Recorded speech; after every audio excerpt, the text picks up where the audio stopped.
सास का कायाकल्प। राधा को अपनी सास से बहुत प्यार था। मम्मी जी, आपकी साड़ी कितनी प्यारी लग रही है। काश मैं भी आपके जैसी साड़ी पहन पाती। अरे बेटा, हमारे जमाने में तो साड़ी ही चलती थी। तू क्या करेगी साड़ी पहनकर? दिन भर भागा दौड़ी करती है।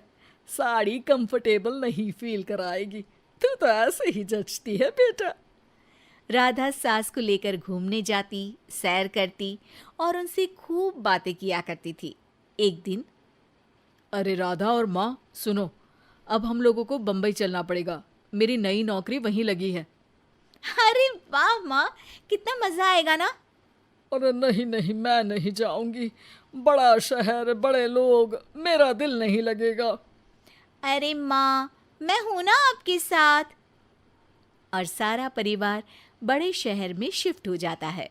एक दिन, राधा, तू भी अब नौकरी में जाने लगी है। मैं तो बोर हो जाती हूँ। सोच रही हूँ आसपास की औरतों से दोस्ती कर लूँ। हाँ हाँ माँ, और क्या। यहाँ की औरतें तो किटी पार्टी और बहुत सी फन लविंग एक्टिविटी करती हैं। तो बेटा, दो चार फन लविंग से मुझे भी मिलवा देना। बहू सास के साथ बाहर निकलती है तो देखती है कि सास की उम्र की जो औरतें टहल रही हैं, उनका पहनावा ओढ़ावा सास से बिल्कुल अलग है। लेकिन फिर भी राधा एक औरत को रोकती है। Hello aunty, how are you? Oh great darling. Aunty, हम लोग यहाँ नए शिफ्ट हुए हैं। ये मेरी मम्मी है। क्या ये कल से आप लोगों को ज्वाइन कर सकती हैं? वो औरत सास की तरफ बड़ी ही अजीब नज़रों से देखती है, फिर कहती है, अब ठीक है, कल से भेज देना।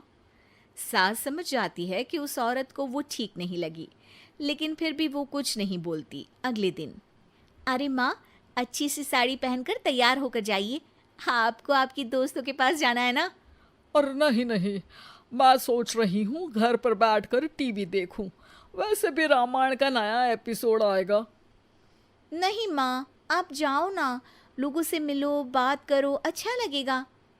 ना चाहते हुए भी सास उन लोगों के पास जाती है, लेकिन सभी सास से बुरा व्यवहार करते हैं। सास मुंह लटकाकर घर आ जाती है। बहू समझ जाती है कि सास को कुछ हुआ है। वो रोज सास को पार्क में भेजती, लेकिन सास रोज मुंह लटकाकर वापस आ जाती। क्या हुआ माँ, आप बाहर जाकर खुश नहीं होती हैं? अरे बेटा, खुश तो हूँ लेकिन लेकिन क्या माँ, आपको तो लोगों से मिलना, बातें करना अच्छा लगता था। मैं देख रही हूँ कि आजकल आप बाहर से आती हैं तो परेशान सी दिखती हैं। सास कुछ नहीं कहती, अपने कमरे में चली जाती है। अगले दिन राधा चुपके से सास के पीछे पार्क में जाती है। हेलो, कैसे हैं आप लोग? एक औरत मुंह बनाकर साइड हो जाती है। सभी एक दूसरे से बात करती हैं, लेकिन राधा की सास साइड में चुपचाप अकेली बैठी रहती हैं। राधा घर आती है और सास के वापस आने का इंतजार करती है। सास मुंह लटकाकर घर आती है। अरे मम्मी जी, तब से इंतजार कर रही हूँ, जल्दी तैयार हो जाइए, मार्केट जाना है। राधा सास को लेकर बाजार जाती है और उन्हें कुछ मॉडर्न कपड़े दिलाती है। अगले दिन सास उन कपड़ों को पहनकर पार्क में जाती है। Oh my god, you are looking gorgeous. Beautiful top, कहाँ से लिया? हे, मेरे घर में कल किटी है, तुम जरूर आना। अजीब औरतें हो तुम लोग। मैं रोज आती थी तब तो तुम लोग सीधे मुंह बात भी नहीं करती थी। आज इन कपड़ों को देखकर तुम मुझे घर बुला रही हो। लेकिन सुनो, अब मुझे तुम लोगों से कोई बात नहीं करनी और ना ही दोस्ती करनी है। अरे तुम तो बुरा मान गई। वैसे दोस्ती नहीं करनी थी तो ये कायाकल्प क्यों किया? ये मेरी बहू ने किया है।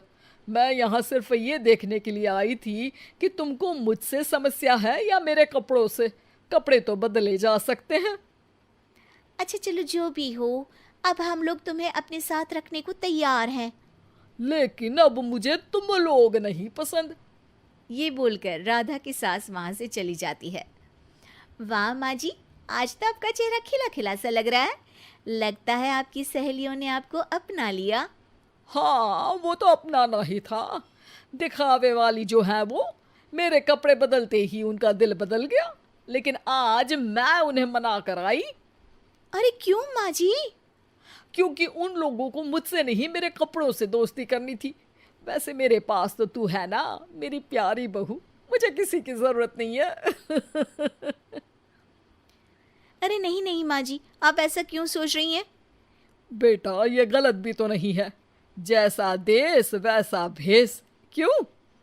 ठीक है ना माँ, अब जब ये हम लोगों का देश है तो क्यों ना हम यहाँ का भेष अपना ले। हाँ हाँ जरूर, मैं तो तैयार हूँ।